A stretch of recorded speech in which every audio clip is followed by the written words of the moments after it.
بسم اللہ الرحمن الرحیم۔ شروع کرتا ہوں اللہ کے پاک نام سے جو بڑا مہربان نہایت رحم والا ہے۔ دیکھتے آنکھوں اور سنتے کانوں، السلام علیکم بہنوں، بھائیوں، دوستوں اور بزرگوں۔ آج کی یہ ویڈیو نجران کے بشپ ابو حارثہ بن القمہ اور حضرت محمد صلی اللہ علیہ وسلم کے درمیان ہونے والے مناظرے کے گہرائی سے جائزہ پیش کرتی ہے۔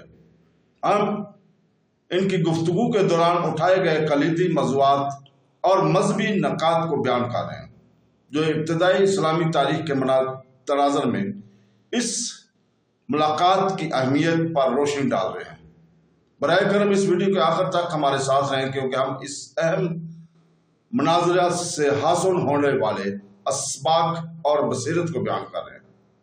تو دوستو، بہنوں، بھائیوں، اللہ تعالیٰ نے سورہ النساء آیت نمبر 2 میں فرمایا، اللہ وہ ہے جس کے سوا کوئی معبود نہیں، وہ خود زندہ ہے اور دوسروں کو قائم رکھنے والا ہے۔ الف لام میم، ان حروف کو حروف مقطعات کہتے ہیں۔ ان کی مراد اللہ تعالیٰ ہی بہتر جانتا ہے۔ اللہ لا الہ الا اللہ وہ ہے جس کے سوا کوئی معبود نہیں۔ مفسرین نے فرمایا کہ یہ آیت نجران نامی علاقے کے وفد کے متعلق نازل ہوئی جو 60 افراد پر مشتمل تھا۔ اس میں 14 سردار تھے اور 3 قوم کے بڑے مقتدر اور پیشوا آدمی تھے۔ ان 3 میں سے ایک ابو حارثہ بن القمہ تھا جو عیسائیوں کے تمام علماء اور پادریوں کا پیشوا اعظم تھا۔ عیسائی حکمران بھی اس کی بہت زیادہ عزت کرتے تھے۔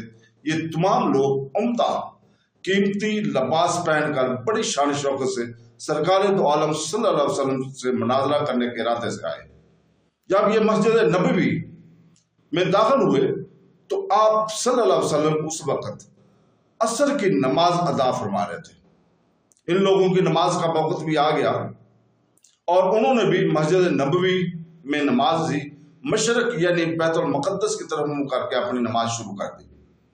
نماز کے بعد نبی کریم صلی اللہ علیہ وسلم نے سے گفتگو شروع ہوئی۔ سرکار دو عالم صلی اللہ علیہ وسلم نے فرمایا، تم اسلام لے آؤ۔ انہوں نے جواب دیا کہ ہم آپ سے پہلے اسلام لا چکے ہیں۔ سرکار کائنات صلی اللہ علیہ وسلم نے فرمایا، تمہارا اسلام کا دعویٰ غلط ہے اور تمہارے اسلام کے غلط ہونے کا سبب یہ ہے کہ تم کہتے ہو کہ اللہ تعالیٰ کی اولاد ہے، نیز تمہارا صلیب کی پوجا کرنا بھی اسلام سے منع ہے اور تمہارا خنزیر کھانا بھی اسلام کی راہ میں رکاوٹ ہے۔ اس کے جواب میں انہوں نے کہا کہ اگر حضرت عیسیٰ علیہ السلام خدا کے بیٹے نہ ہوں تو بتائیے ان کا باپ کون ہے؟ پھر وہ سب بولنے لگے۔ حضور اکرم صلی اللہ علیہ وسلم نے فرمایا، کیا تم نہیں جانتے کہ بیٹا باپ سے ضرور مشابہ یعنی ملتا جلتا ہوتا ہے؟ انہوں نے اقرار کیا۔ پھر نبی کریم صلی اللہ علیہ وسلم نے فرمایا، کیا تم نہیں جانتے کہ ہمارا رب اللہ تعالیٰ ہے اور اس کے لیے موت ناممکن ہے اور حضرت عیسیٰ علیہ السلام پر موت آنے والی ہے؟ انہوں نے اس کا بھی اقرار کیا۔ پھر تاجدار رسالت صلی اللہ علیہ وسلم نے فرمایا، کیا تم نہیں جانتے کہ ہمارا رب اللہ تعالیٰ بندوں کا کارساز ہے، ان کی حقیقی حفاظت کرنے والا اور روزی دینے والا ہے؟ انہوں نے کہا، جی ہاں۔ اس پر نبی کریم صلی اللہ علیہ وسلم نے فرمایا، کیا حضرت عیسیٰ علیہ السلام بھی ایسا کرتے ہیں، ایسا کر سکتے ہیں یا ایسے ہی ہیں؟ انہوں نے جواب دیا، نہیں۔ اس پر نبی کریم صلی اللہ علیہ وسلم نے فرمایا، کیا تم نہیں جانتے کہ اللہ تعالیٰ پر آسمان و زمین کی کوئی چیز پوشیدہ نہیں؟ انہوں نے اقرار کیا۔ حضور اقدس صلی اللہ علیہ وسلم نے فرمایا، کیا حضرت عیسیٰ علیہ السلام اللہ تعالیٰ کے بتائے بغیر اس میں سے کچھ جانتے ہیں؟ انہوں نے کہا، نہیں۔ حضور پاک صلی اللہ علیہ وسلم نے فرمایا، کیا تم نہیں جانتے کہ حضرت عیسیٰ علیہ السلام حمل میں رہے اور پیدا ہونے والوں کی طرح پیدا ہوئے اور بچوں کی طرح انہیں غذا دی گئی اور وہ کھاتے پیتے تھے اور ان میں بشرط تقاضے تھے؟ عیسائیوں نے اس کا اقرار کیا۔ اس گفتگو پر حضور پاک صلی اللہ علیہ وسلم نے ارشاد فرمایا، ان تمام چیزوں کے باوجود پھر حضرت عیسیٰ علیہ السلام کیسے خدا ہو سکتے ہیں؟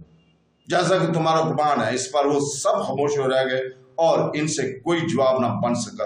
اس پر سورہ العمران کی شروع سے لے کر تقریباً 80 آیتیں نازل ہوئیں۔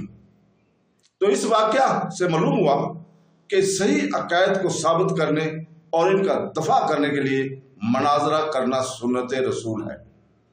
تو دوستو، اللہ تعالیٰ سے دعا ہے کہ وہ ہمیں قرآن پڑھنے، اس کو سمجھنے اور اس کے احکامات پر عمل کرنے کی توفیق عطا فرمائے۔ آمین ثم آمین۔ اللہ